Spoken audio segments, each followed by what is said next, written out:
Hi, Debbie Chu here from Chew on Vegan, and welcome back to my kitchen. If you're new here, I'm a plant-based RN. I follow the Starch Solution.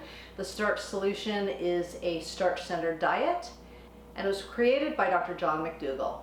On my channel, you're going to find quick and easy whole food plant-based recipes that are no oil and gluten-free. If that sounds good to you, please subscribe. Don't forget to hit that notification bell so you're notified every time I upload a video. And for more plant-based content, you can follow me on Instagram.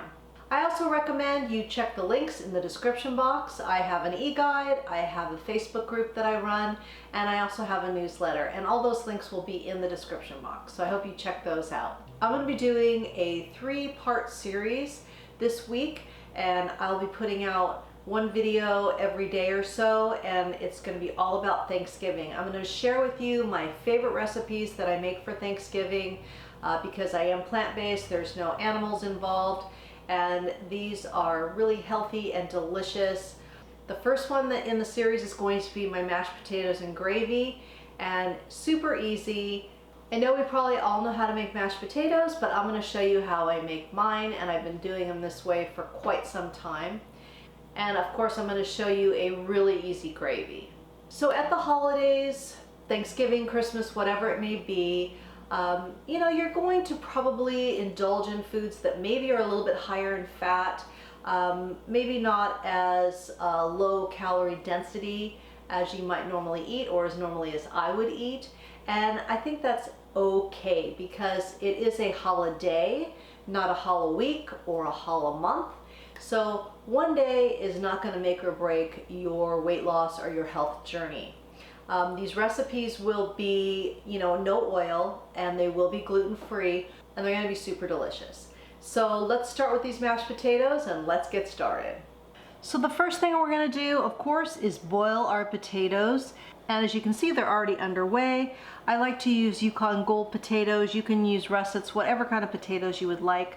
I do get the best results when I start them from cold water. I just peel them, quarter them, and cover them with cold water. So we're gonna let these cook till the fork tender, and then I'm gonna show you how I whip these together. So then you would just wanna see if they are fork tender, which definitely are. All right, I'm gonna drain these, then I'm gonna show you how I finish them up. Then I just put them back into the hot pot, and I like to use this little masher the best. It's like almost like rices them, and they come out really smooth, so I do this first. And it just goes through those little holes and really gets all the lumps out. And I'll leave a link to this in the description box. Then I just take a spoon and kind of mix it up a little bit, and you could probably just be fine with this. I like to use an electric mixer. And then all I do is put in a couple really big pinches of salt. And you can do this however you want, but this is what I like to do. And then I'm just going to use some soy milk. And I like the Trader Joe's brand because there is only water and soybeans.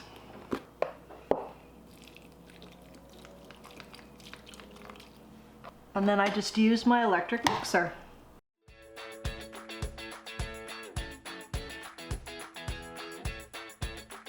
And then you want to taste them and adjust any seasonings. These are perfect. And you don't want to over mix them because then they're just going to come out gluey. So I'm going to put the lid on these, set them aside, and then let's whip together the gravy.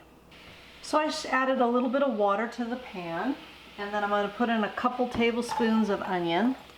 I just like a little onion in my gravy.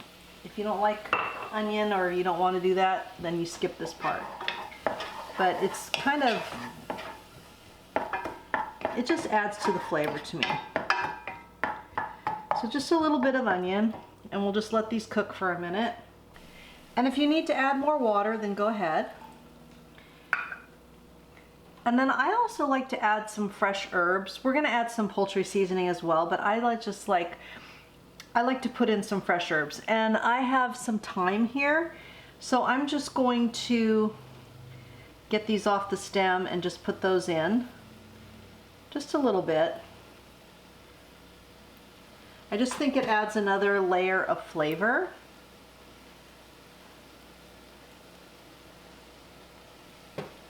So I had about 4 sprigs. And if you just pull them off the opposite way they're growing, they come off real easy. So we'll just let that go for a minute. Okay, at this point I'm going to add a couple tablespoons of flour. And I'm just using gluten-free flour. And we're just going to kind of turn the heat off for a minute and mix this around. Okay, then we'll turn the heat back on, medium, and add some water.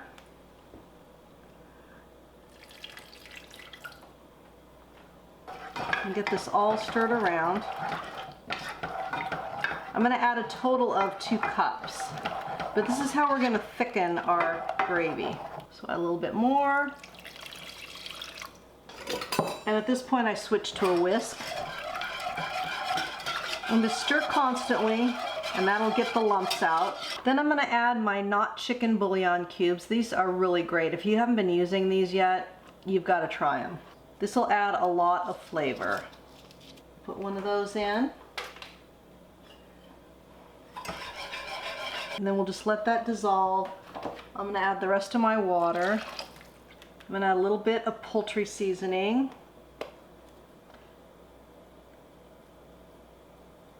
And then you just keep stirring till it comes to a boil and it will start thickening up.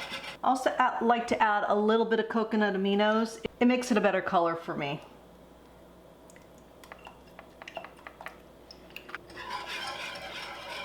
Yeah, see how it changed the color? I just like that better. And then this will, I just put about a tablespoon in. So as it boils, it starts to thicken. All right, I think we are about ready to serve this up.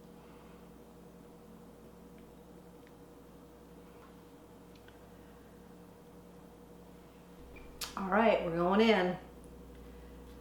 But before I taste this, I just want to mention that if you want to use cornstarch to thicken it, you're more than welcome to make a slurry. But I just don't care for cornstarch in gravies.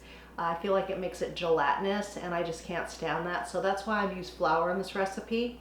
But if you're comfortable with cornstarch, then go for it. So let's try this. And I just put a little fresh thyme on top. So freaking good. The potatoes are creamy. That gravy has so much flavor with that bouillon. It's just perfect. You'll definitely have to give this a try. So if you've made it this far in the video, please comment below with mashed potatoes, and that way I know you made it to the end, and I really appreciate you sticking with me. So stay tuned for the other 2 parts in this series, which will be my stuffing and my green bean casserole, which will all be coming out this week. So make sure you hit that notification bell so you are notified when those pop up. And make sure you check out all the resources below for any products I used today, or the links to my Facebook group, newsletter, and my e-guide.